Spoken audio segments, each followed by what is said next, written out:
Hello everyone, welcome to Shri Ji classes. तो हम लोग क्या कर रहे थे, 11th क्लास का पीरियोडिक क्लासिफिकेशन कर रहे थे। ठीक है, क्लासिफिकेशन ऑफ एलिमेंट्स कर रहे थे।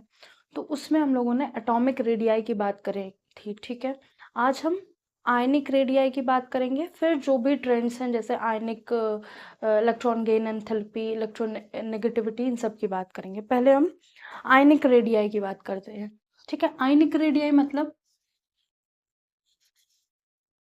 ऐसे कंपाउंड्स या ऐसे मॉलिक्यूल्स जो आयंस के फॉर्म में हों। ठीक है, तो उनका साइज कैसे देखा जाएगा।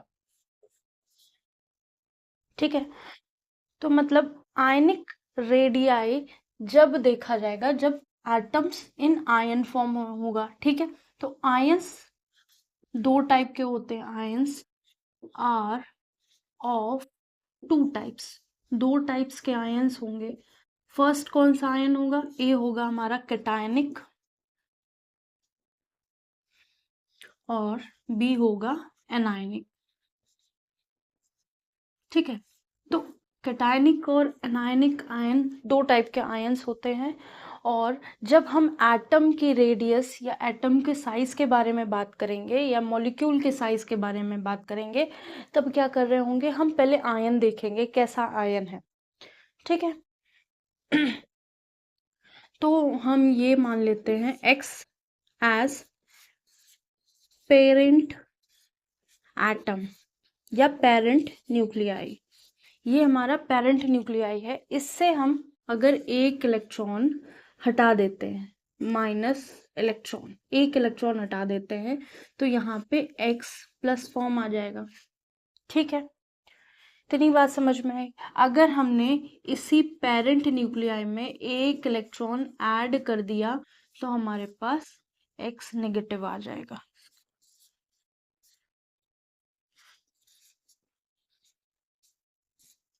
ठीक है, इतनी बात समझ में आई। इससे हमने अगर एक इलेक्ट्रॉन निकाल लिया तो हमारे पास कैटायन बन गया। और अगर x से ही एक इलेक्ट्रॉन, x में ही एक इलेक्ट्रॉन जोड़ दिया तो हमारा एनायन बन जाएगा। तो अब साइज में क्या डिफरेंस आएगा वो समझना है। तो पहली चीज, सबका x, x plus and x minus, सबकी z की वैल्यू सेम रहेगी। ऑल हैव सेम z, इनका z एटॉमिक नंबर सेम रहेगा, पहली चीज। ठीक है, दूसरा,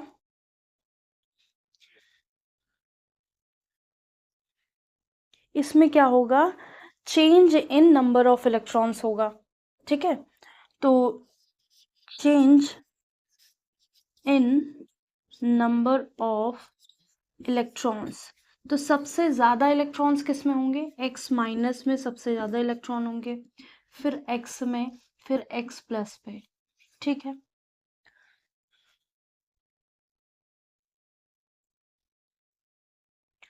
तो अब हम ये देखेंगे कि इलेक्ट्रॉन्स जो हैं यहां से यहां तक डिक्रीज हुए। ठीक है, नंबर ऑफ इलेक्ट्रॉन डिक्रीज हुए,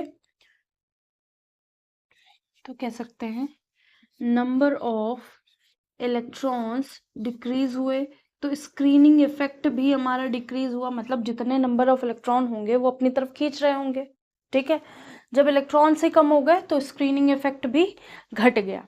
जब स्क्रीनिंग इफेक्ट घट गया तो हमारा जेड इफेक्टिव, जो न्यूक्लियस का जो इफेक्टिव चार्ज था वो बाहर के इलेक्ट्रॉन्स पे ज्यादा अच्छे से लगने लगा।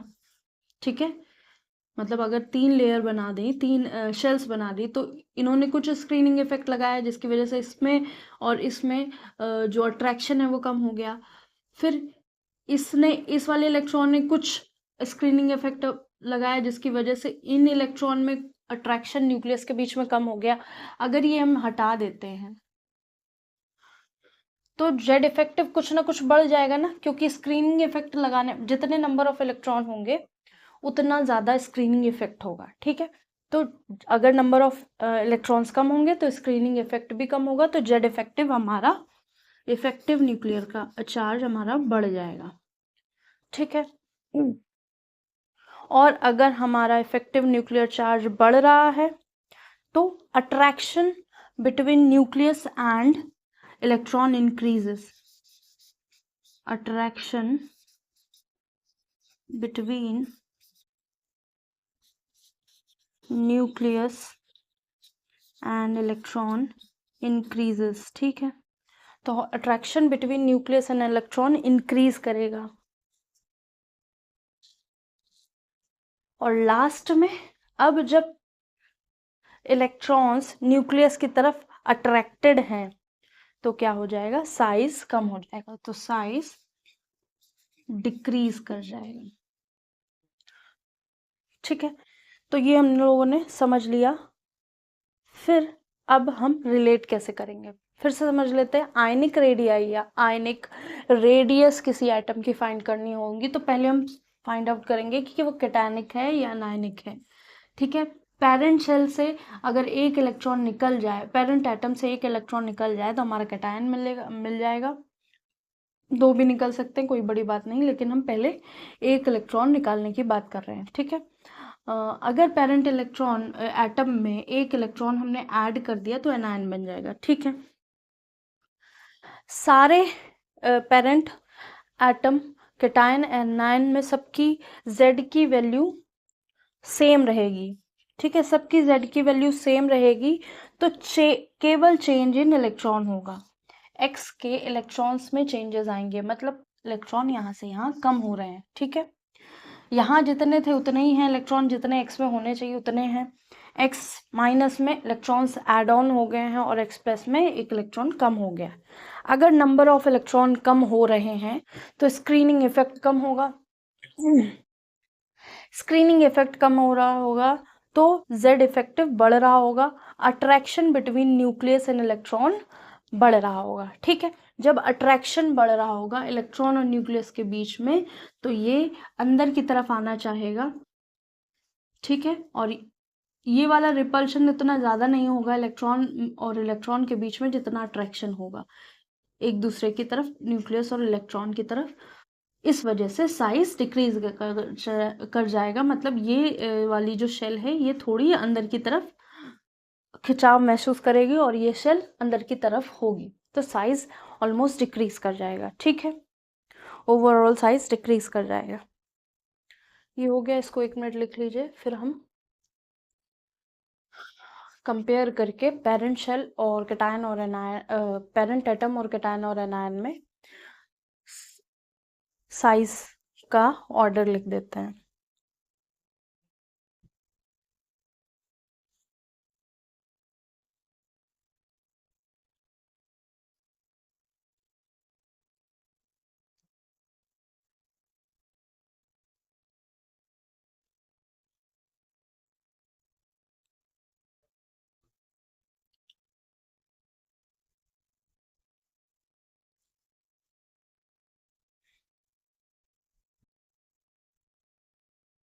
होप सो हो गया होगा, इसको रब करते हैं।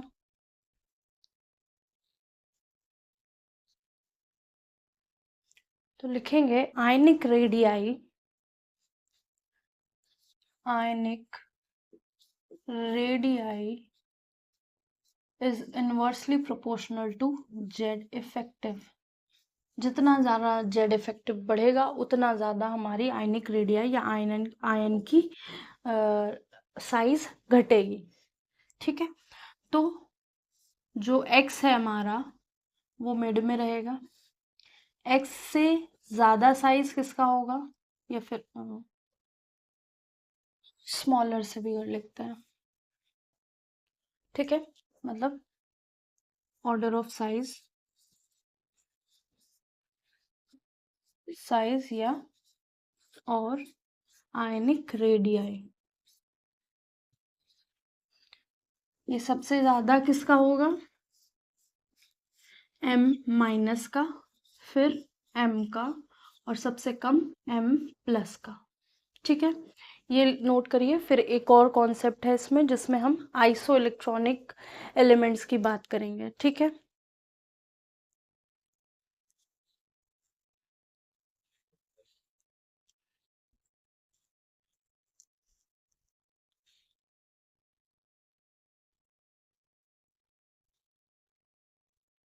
तो आइसो इलेक्ट्रॉनिक क्या होते हैं? आइसो इलेक्ट्रॉनिक वो होते हैं जहाँ पे नंबर ऑफ इलेक्ट्रॉन सेम हो सकते हैं, हो सकता है वहाँ पे एटम्स डिफरेंट हो। ठीक है, नंबर ऑफ इलेक्ट्रॉन सेम होंगे लेकिन एटम्स डिफरेंट होंगे। यहाँ क्या है, एटम हमारा m ही रहा है, उनके नंबर ऑफ इलेक्ट्रॉन्स में चेंजेस देखने को मिल रहे हैं। ठीक है, इतनी सिंपल सी कॉन्सेप्ट है, इसमें कुछ बड़ा नहीं समझना है, बस ये कि जो हमारा m है वो एक ही है, जो ये है वही, उसमें एक ऐड करके ये कर दिया गया, उसमें एक माइनस करके ये कर दिया गया। ठीक है, जब हम आइसोइलेक्ट्रॉनिक एलिमेंट की बात करेंगे या स्पीसीज की बात करेंगे तो उनकी भी साइज देखेंगे। ठीक है, तो किसी भी तरह का क्वेश्चन आ सकता है, कोई उसमें वो नहीं है। अगर हमको रिलेशन पता होगा तो हम हर चीज को रिलेट कर लेंगे। आई थिंक ये हो गया होगा, इसको रब करते हैं। फर्स्ट टाइप हम लोगों ने देख लिया जिसमें हम कैटायन और एनायन एक ही एलिमेंट का देख रहे थे। सेकंड होगा आयनिक रेडियाई में for isoelectronic species, for isoelectronic species. ठीक है, हमें आयनिक रेडियाई देखनी है आइसो इलेक्ट्रॉनिक स्पीसीज की। आइसो मतलब सिमिलर या सेम नंबर ऑफ इलेक्ट्रॉन्स। ठीक है, कोई भी एलिमेंट्स हो सकते हैं, A B minus C2 plus D2 minus, ये सब में नंबर ऑफ इलेक्ट्रॉन सेम होंगे। ठीक है, अगर इसमें नंबर ऑफ इलेक्ट्रॉन n है तो इसमें भी n होंगे, इसमें भी n होंगे, इसमें भी n। ठीक है, मतलब ये कोई भी एलिमेंट्स हो सकते हैं। ठीक है, जैसे एग्जांपल लिख सकते हैं N3 माइनस O2 माइनस और Na प्लस। ठीक है, ऐसा ले लिया हमने। यहाँ कितने हैं नंबर ऑफ इलेक्ट्रॉन्स? यहाँ नंबर ऑफ इलेक्ट्रॉन्स है 10। यहाँ पे भी नंबर ऑफ इलेक्ट्रॉन्स कितने होंगे? 10। यहाँ पे भी नंबर ऑफ इलेक्ट्रॉन्स 10 होंगे, मतलब यहाँ 7 थे, 3 और जोड़ दिए गए तो 7 3 10 हो गए। यहाँ 8 इलेक्ट्रॉन थे, 2 और जोड़ दिए तो 10 हो गए। यहाँ 11 इलेक्ट्रॉन थे, एक माइनस कर दिया तो 10 हो गए। तो सब में नंबर ऑफ इलेक्ट्रॉन्स सेम है, तो इसलिए इनको आइसो इलेक्ट्रॉनिक कहा गया है। अब यहाँ पे भी क्या है, नंबर ऑफ इलेक्ट्रॉन सेम हो इससे कोई फर्क नहीं पड़ता, लेकिन साइज किस पे डिपेंड कर रहा है? यहाँ पे z पे। ठीक है, z that is atomic number. Atomic number क्या है? प्रोटॉन। जब न्यूट्रल एटम होता है तब number of protons is equal to atomic number is equal to number of electrons. लेकिन जब हमारे पास न्यूट्रल एटम नहीं होता है, आयंस होते हैं, तब क्या होता है? Atomic number number of protons के बराबर होता है, दैट इज जेड। और तब नंबर ऑफ इलेक्ट्रॉन के बराबर नहीं होते हैं, ये जेड की वैल्यू नंबर ऑफ इलेक्ट्रॉन के बराबर नहीं होती है। ठीक है, जेड की वैल्यू चेंज हो जाती है। तो यहाँ लिख सकते हैं ionic radii is inversely proportional to Z, that is atomic number। ठीक है, तो अब हम एटॉमिक नंबर के बेसिस पे बात करेंगे। ठीक है, तो सबसे ज्यादा वो किस में है? Z की वैल्यू किस में है?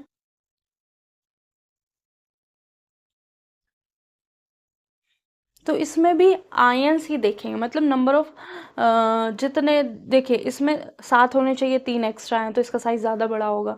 इसमें 8 होने चाहिए, 2 एक्स्ट्रा हैं तो थोड़ा कम होगा इससे। लेकिन इसमें कितने, 11 होने चाहिए, 10 हैं तो इसका साइज तो और घट गया ना। तो इसको हम कैसे लिख सकते हैं? Order of ionic radii.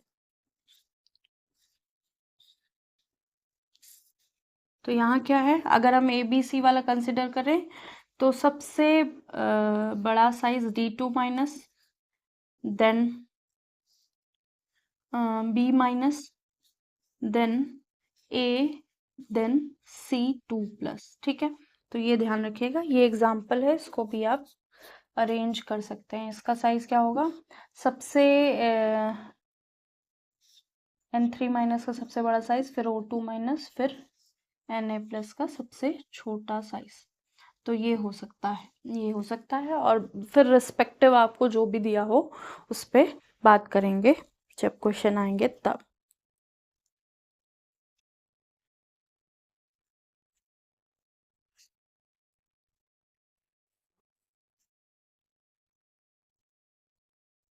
तो अगर नंबर ऑफ एटम्स सेम हो, ठीक है, नंबर ऑफ शेल सेम हो, तो down the group size increase करेगा। अगर सारे एक ही ग्रुप के होंगे तो, ठीक है, अगर सारे एक ही पीरियड है तो left to right size decrease करेगा। अगर सारे एलिमेंट्स एक ही ग्रुप के हैं तो आप top to bottom size increase करेगा। ठीक है, अगर कैटायनिक एनायनिक है तो वो इस रिस्पेक्ट में देखे जाएंगे। ठीक है, और अगर सारे एक ही एलिमेंट है, मतलब एक ही ग्रुप के हैं और सब पे नेगेटिव साइन है, तो सबसे एक ही ग्रुप के हैं तो लास्ट वाले ग्रुप का सबसे, जैसे फ्लोरीन, क्लोरीन, ब्रोमीन, आयोडीन, तो सबके ऊपर माइनस माइनस चार्ज लग गया, एक एक इलेक्ट्रॉन दे दिया गया, तो F माइनस फ्लोरीन, फिर क्लोरीन Cl माइनस, फिर Br माइनस, फिर I माइनस, तो I माइनस का सबसे ज्यादा साइज होगा। ठीक है,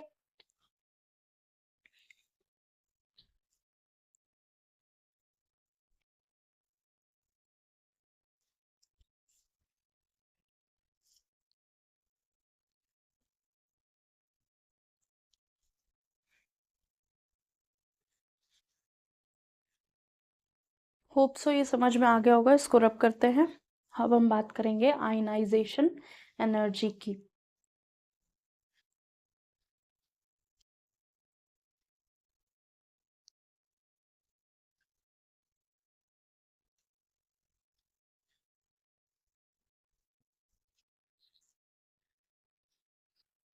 तो नेक्स्ट है heading ionization energy. Ionization energy, किसी भी एटम से कोई इलेक्ट्रॉन अगर हम रिमूव करते हैं तो हमको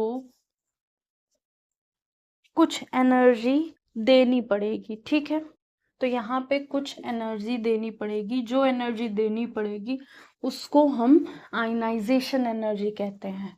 ठीक है, मतलब कहने का कि ए एटम से हमने एक इलेक्ट्रॉन निकाला, जब हम निकाल रहे थे एक इलेक्ट्रॉन तो हमको कुछ एनर्जी देनी पड़ी, जो एनर्जी देनी पड़ी वो है आयनाइजेशन एनर्जी। ठीक है, उसको नाम दे दिया आयनाइजेशन एनर्जी। तो energy required to remove an electron from an atom is called as ionization energy. किसी भी एटम से इलेक्ट्रॉन को निकालने में जब एनर्जी देनी पड़ती है तो वो दी गई एनर्जी को क्या कहेंगे, आयनाइजेशन एनर्जी। ठीक है, लिखेंगे the energy required to remove electron from an atom is known as ionization energy। ठीक है, अगर ये बोल दिया जाए तो आयनाइजेशन पोटेंशियल क्या होगा, तो पोटेंशियल इसका potential is known as ionization potential. अगर एनर्जी की जगह पोटेंशियल बोल दिया जाए तो आयनाइजेशन पोटेंशियल कहेंगे, और इसको IE से लिखते हैं। अगर फर्स्ट इलेक्ट्रॉन निकाला गया है तो हम IE1 कहेंगे, अगर ये है तो यहाँ पे IE1 लिखेंगे। अब यहाँ से अगर हम एक और इलेक्ट्रॉन निकालते हैं, तो अगर कोई ऐसा एलिमेंट है जिसका आउटर मोस्ट पे एक इलेक्ट्रॉन है, ठीक है। और वो बहुत ज़्यादा, अब H की तरह तो नहीं, क्योंकि H के भी आउटर मोस्ट पे एक इलेक्ट्रॉन है, तो वो क्या है, S ऑर्बिटल में, वो इतना इजीली बाहर नहीं निकलेगा। ठीक है, निकल सकता है, सिचुएशन होगी तो निकलेगा, ऐसा नहीं कि नहीं निकलेगा। लेकिन मेरा कहने का मतलब है कि जो ऑर्बिट के जितना पास होगा इलेक्ट्रॉन, उतना इलेक्ट्रॉन निकालने में ज़्यादा दिक्कत होगी। मतलब अगर हमने ये फर्स्ट E1 वाला फर्स्ट E1 निकाला, हमको आयनाइजेशन 1 एनर्जी देनी पड़ी, आयनाइजेशन एनर्जी पहली बार देनी पड़ी, तो हमने IE1 लिख दिया। ठीक है, हमारा A+ बन गया। अब हमारे पास एक इलेक्ट्रॉन है अभी, अब इस इलेक्ट्रॉन निकालने के लिए जो एनर्जी लगेगी वो ज़्यादा होगी विथ रिस्पेक्ट टू आयनाइजेशन 1, बन जाएगा ये A2+। लेकिन जो I2 IE2 होगी, आयनाइजेशन एनर्जी सेकेंड होगी, that is more than ionization energy 1। मतलब ज़रूरी नहीं है कि एक ही इलेक्ट्रॉन निकाला जाए, एक से ज़्यादा भी इलेक्ट्रॉन निकाले जा सकते हैं। और वो जब तक निकाले जाएंगे जब तक बहुत ज़्यादा स्टेबल कंडीशन में नहीं आ जाता। ठीक है, अगर एक इलेक्ट्रॉन इजिली निकल सकता है तो एक निकालेंगे, दो निकालेंगे, दो निकाल सकते हैं तो दो निकालेंगे। ठीक है, तो हम एक ही एटम से बहुत सारे इलेक्ट्रॉन्स निकाल सकते हैं। लेकिन जैसे जैसे हम आगे बढ़ेंगे तो आयनाइजेशन एनर्जी हमको और ज़्यादा, मतलब हमको एनर्जी और देनी पड़ेगी इलेक्ट्रॉन को रिमूव करने के लिए। तो यहाँ पे भी एक तरह से आयन बन रहा है। ठीक है, तो ionization energy, order of ionization energy क्या होगा, ऑर्डर ऑफ, ये क्या होगा,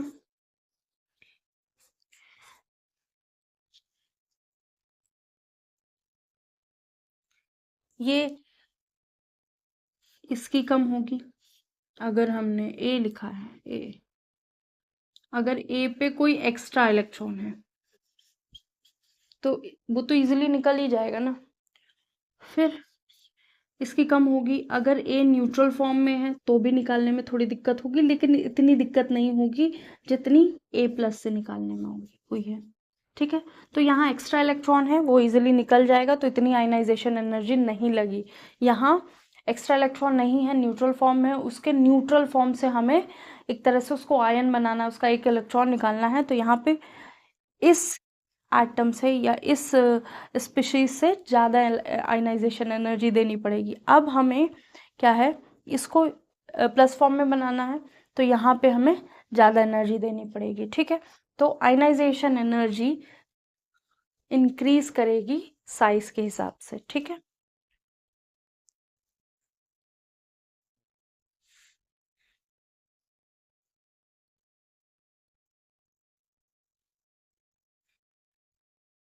तो यहाँ पे क्या करना है, ionization energy is directly proportional to Z effective and inversely proportional to size of atom। ठीक है, जैसे जैसे हम लेफ्ट टू राइट जाएंगे आयनाइजेशन एनर्जी बढ़ती जाएगी, जैसे जैसे साइज कम होता जाएगा, जैसे जैसे साइज कम होता जाएगा आयनाइजेशन एनर्जी बढ़ती जाएगी। ठीक है,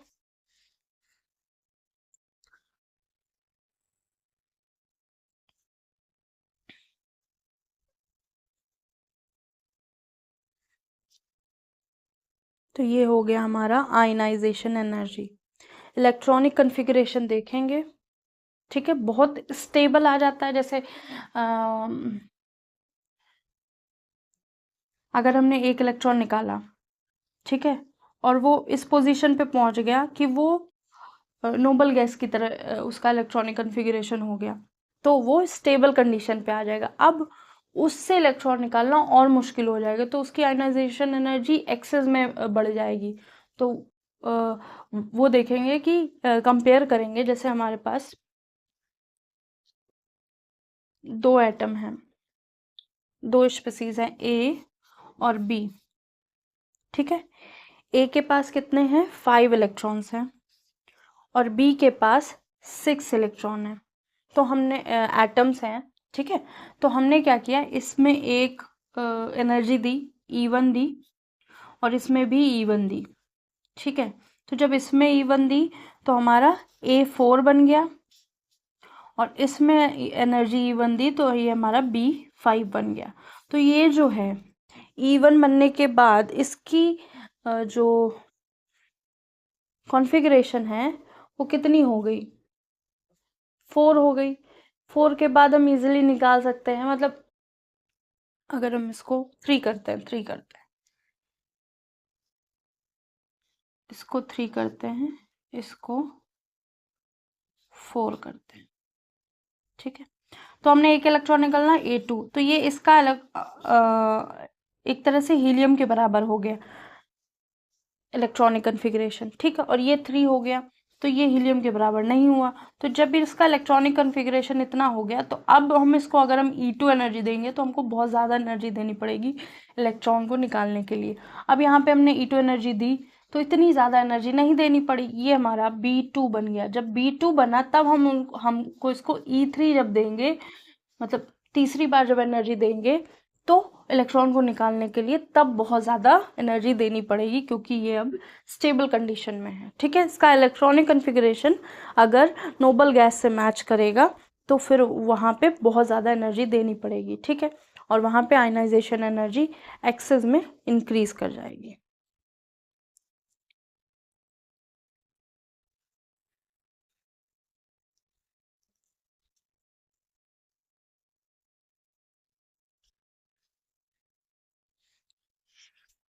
इसका एक क्वेश्चन कराते हैं, होप सो ये नोट हो गया होगा, इसको रब करते हैं। तो पहले एक जनरल नोट पॉइंट लिखते हैं। Note, first ionization energy along period, ठीक है। आयनाइजेशन एनर्जी जब हम पीरियड के लॉन्ग देखेंगे तब। और second, ionization energy along group या डाउन द ग्रुप, इसको डाउन द ग्रुप करते हैं।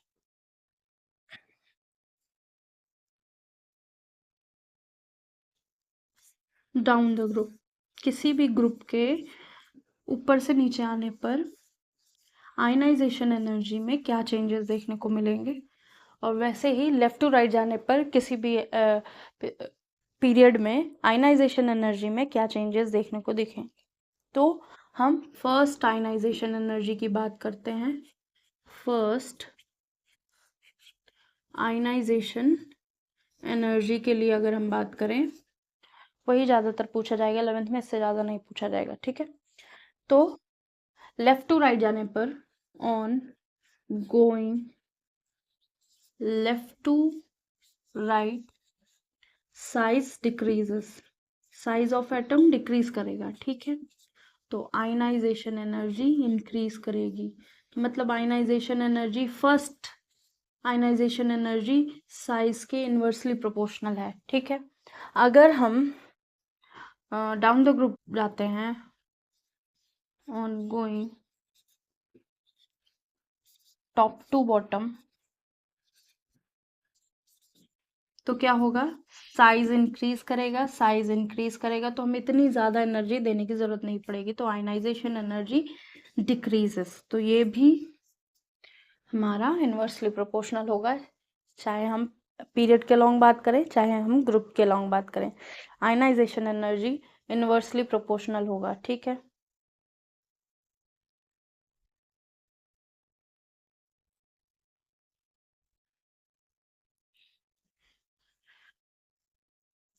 तो अगर हम कोई एक क्वेश्चन लेते हैं, ब्रोमीन, बोरॉन, एल्युमिनियम, गैलियम, एनियम,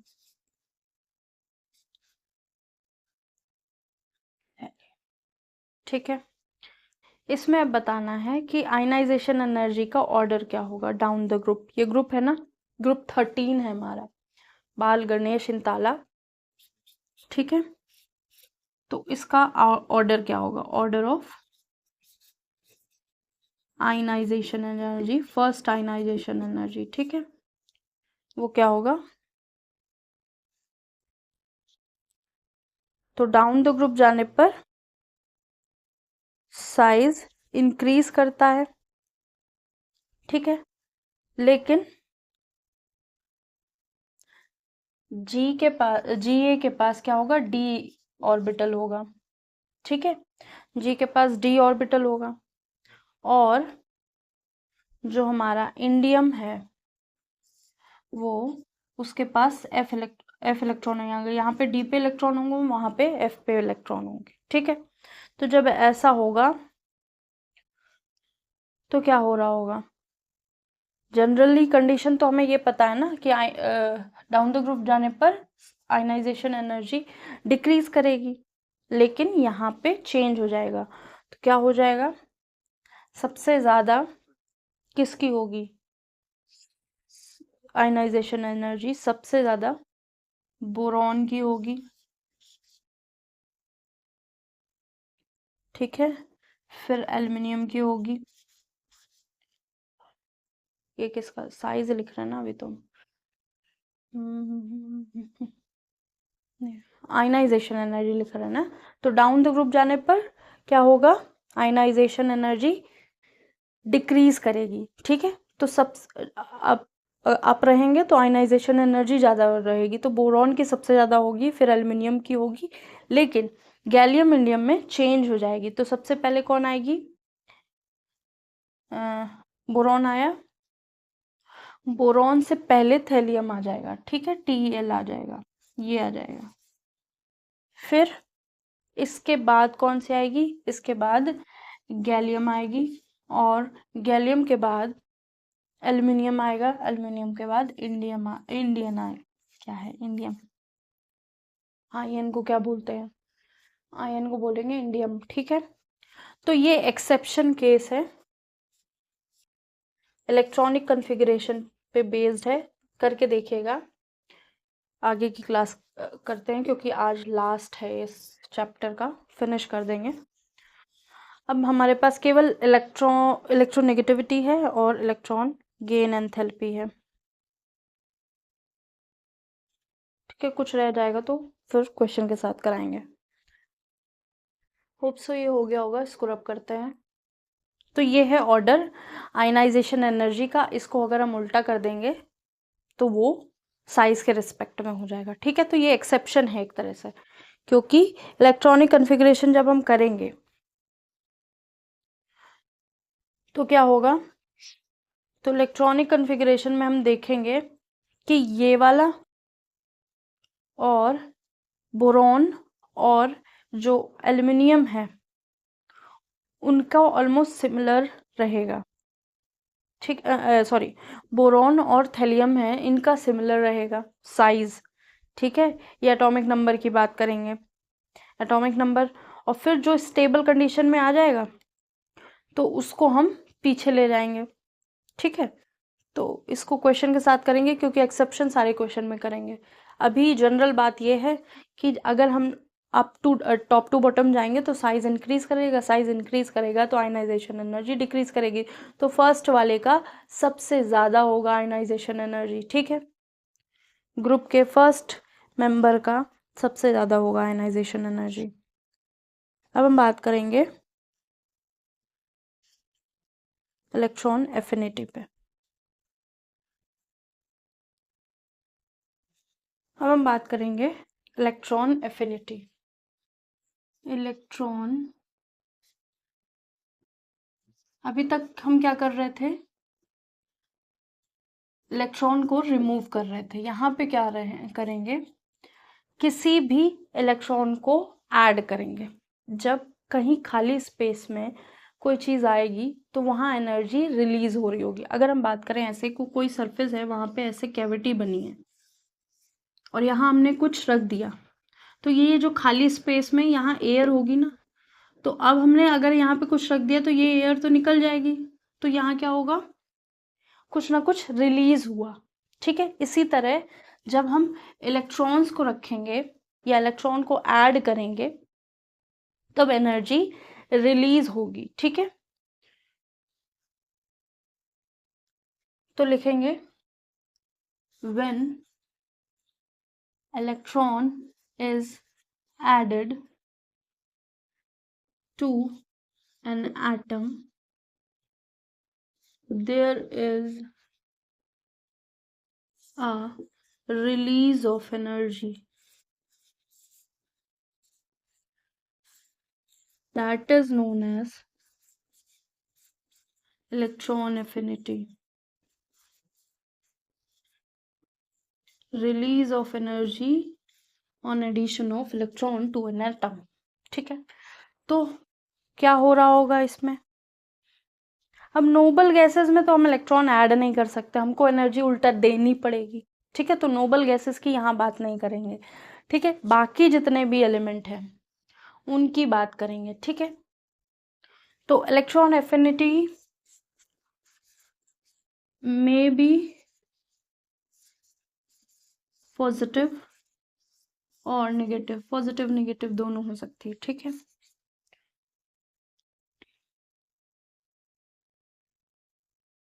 तो मतलब एनर्जी निकल रही है तो इलेक्ट्रॉन एफिनिटी क्या होगी? एक्सोथर्मिक होगी।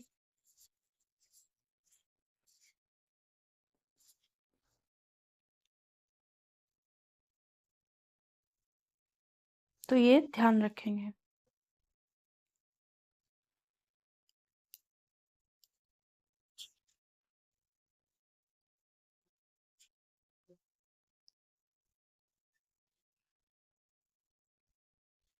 अब एक टर्म आता है इलेक्ट्रॉन गेन एंथैल्पी, मतलब यहाँ पे change in total energy one electron is added. यहाँ पे है एनर्जी निकल रही है कोई भी इलेक्ट्रॉन ऐड करने के लिए। ठीक है, एक्सोथर्मिक होनी चाहिए, नोबल गैसेस पे ये वर्क नहीं करेगा। जब हम इलेक्ट्रॉन गेन एंथैल्पी की बात करेंगे तो ऑलमोस्ट सिमिलर होता है, इसी से थोड़ा बहुत चेंज देखने को मिलता है। ठीक है, तो ज़्यादातर इलेक्ट्रॉन गेन एंथैल्पी की बात करेंगे। ये नोबल गैसेस के केसेस में एंडोथर्मिक देखने को मिलेगा, मतलब रिएक्शन में इलेक्ट्रॉन को निकालने के लिए हमको एनर्जी देनी पड़े, इलेक्ट्रॉन में को ऐड करने के लिए हमें एनर्जी देनी पड़ेगी। बाकी टाइम में इलेक्ट्रॉन को ऐड करने के लिए हमारे एटम से इलेक्ट्रॉन एनर्जी रिलीज होगी। ठीक है,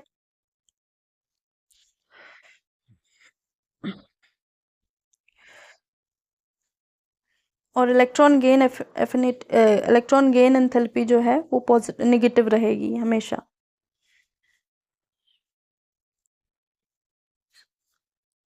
इसको रब करते हैं, इलेक्ट्रॉन गेन एंथैल्पी।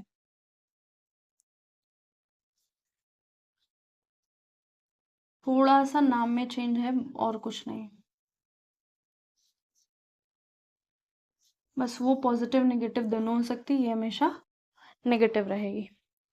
तो change in total energy, change in total energy, जो एक्चुअल में एनर्जी है एटम की उसमें चेंज देखा जाएगा when addition of electron in an atom takes place। किसी भी एटम में एक इलेक्ट्रॉन अगर हम ऐड करते हैं तो टोटल एनर्जी में जो चेंज आएगा उसको हम इलेक्ट्रॉन गेन एंथैल्पी कहते। इसमें ऐसे भी कह सकते हैं energy release when addition of electron is known as, on addition of electron there is some release of energy, और उसको क्या कहेंगे? Electron gain enthalpy. जो उसकी इलेक्ट्रॉन एफिनिटी की डेफिनेशन थी ऑलमोस्ट वही इसकी भी है। इसको डेल्टा EgH लिख सकते हैं। ठीक है, तो यहाँ क्या कर रहे होंगे हम? किसी भी एटम में एक इलेक्ट्रॉन ऐड कर रहे होंगे और साथ में जो एनर्जी निकल रही होगी, एनर्जी तो निकल रही होगी लेकिन जो डेल्टा H होगा वो नेगेटिव में होगा, और रिएक्शन जो होगी हमारी, रिएक्शन इज एक्सोथर्मिक, मतलब एनर्जी निकल रही है। थर्मिक मतलब हीट, एक्सो मतलब हीट निकल गई बाहर, एक्सो मतलब बाहर निकलना, बाहर की तरफ। तो जो इलेक्ट्रॉन गेन एंथैल्पी है always negative, delta H always negative. ठीक है, और एफिनिटी क्या थी, पॉजिटिव नेगेटिव दोनों हो सकती थी।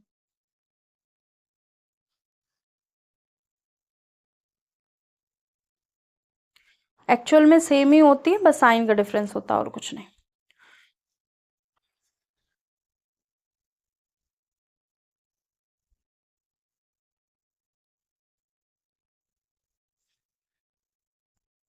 तो electron affinity, electron gain enthalpy भी इनवर्सली प्रोपोर्शनल होगी। तो electron gain enthalpy is inversely proportional to size of atom. तो पीरियड और ग्रुप दोनों में ये काम करेगा। ठीक है,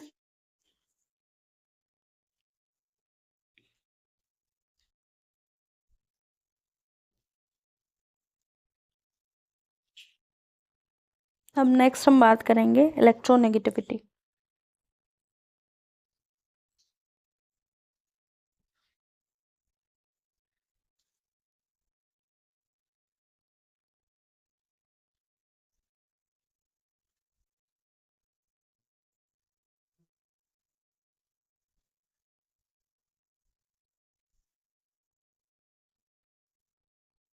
नेक्स्ट है हमारा इलेक्ट्रोनेगेटिविटी।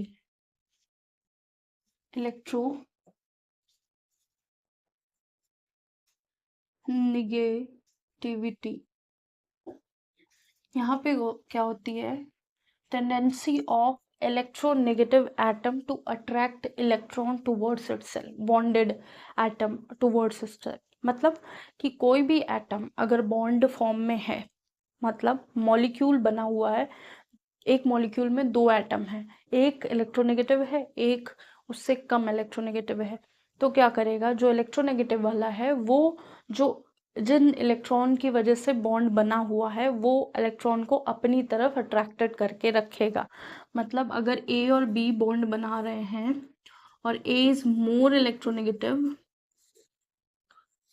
तो ये जो इनके बीच में इलेक्ट्रॉन नॉर्मली यहाँ रहने चाहिए मिड में, वो क्या हो जाएंगे, ए की तरफ हो जाएंगे।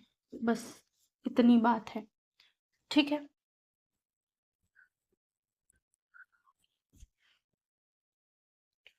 तो लिख देंगे the tendency of electron, the tendency of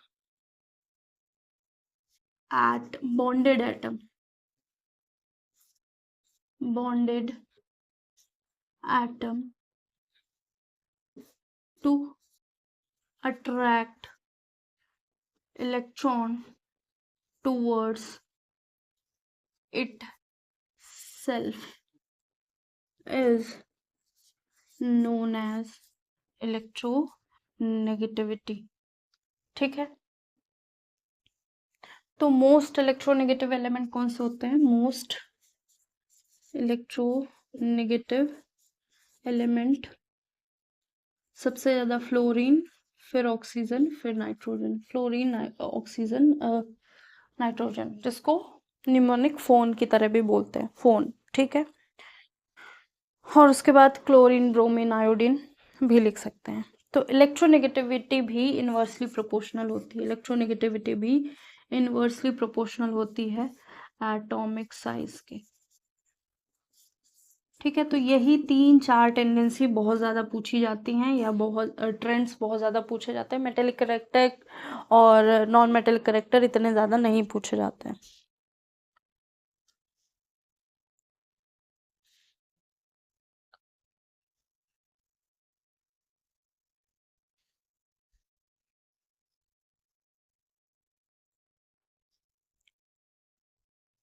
ठीक है, तो ये हो गया इलेक्ट्रोनेगेटिविटी। मतलब अगर हमने वाटर का मॉलिक्यूल बना है जिसमें O है, H है, तो इसका एक इलेक्ट्रॉन, इसका एक इलेक्ट्रॉन, इसका एक इलेक्ट्रॉन, इसका, मतलब ये बना रहा है वाटर मॉलिक्यूल। तो वाटर मॉलिक्यूल में क्या होगा, जो O है वो H के भी इलेक्ट्रॉन के, खुद के इलेक्ट्रॉन को, साथ में H को भी इलेक्ट्रॉन को अपनी तरफ खींच के रखेगा। ठीक है, अपनी तरफ अट्रैक्टेड रखेगा। तो ये क्या हो गई, इलेक्ट्रोनेगेटिविटी।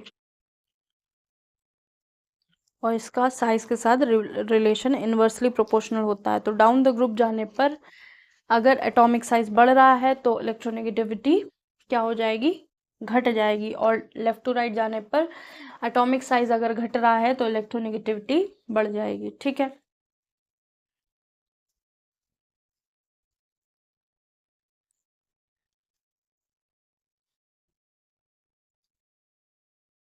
तो आई होप आज की क्लास समझ में आई होगी। ये हमारा थर्ड चैप्टर 11th क्लास का कंप्लीट हो गया है। इसके जो क्वेश्चन है, होप सो नेक्स्ट संडे से 1 घंटे की क्लास लिया करेंगे क्वेश्चंस की। ठीक है। एनसीईआरटी में जितने भी क्वेश्चंस हैं ओल्ड एनसीईआरटी वाले, क्योंकि अभी जो कॉम्पिटिटिव एग्जाम जितने भी हैं, सीयू ईटी हो या फिर नीट में भी देखे गए हैं कि पुरानी जो ओल्ड एनसीईआरटी थे उसी से क्वेश्चन आए, बायो वगैरह में भी। ठीक है। तो हो सकता है सिलेबस कम किया गया है 70% 30% कर करके कुछ ना कुछ इधर उधर से हटा दिया गया है। ठीक है। लेकिन क्वेश्चन पूछे जा रहे हैं, तो इसलिए ओल्ड एनसीईआरटी से ही क्वेश्चन कराएंगे। तो आज के लिए इतना ही। लाइक एंड सब्सक्राइब ज़रूर कीजिएगा। और नेक्स्ट वीक से एक न्यूमेरिकल की क्लास होगी, संडे संडे को 2 क्लास होंगी। ठीक है। तो एक जीएस की क्लास होगी और एक न्यूमेरिकल की। ठीक है। और उसके साथ ही जैसे ही सिलेबस कंप्लीट होता जाएगा हमारी नंबर ऑफ क्वेश्चंस की क्लासेस बढ़ती जाएंगी। ठीक है। तो आज के लिए इतना ही। Thank you.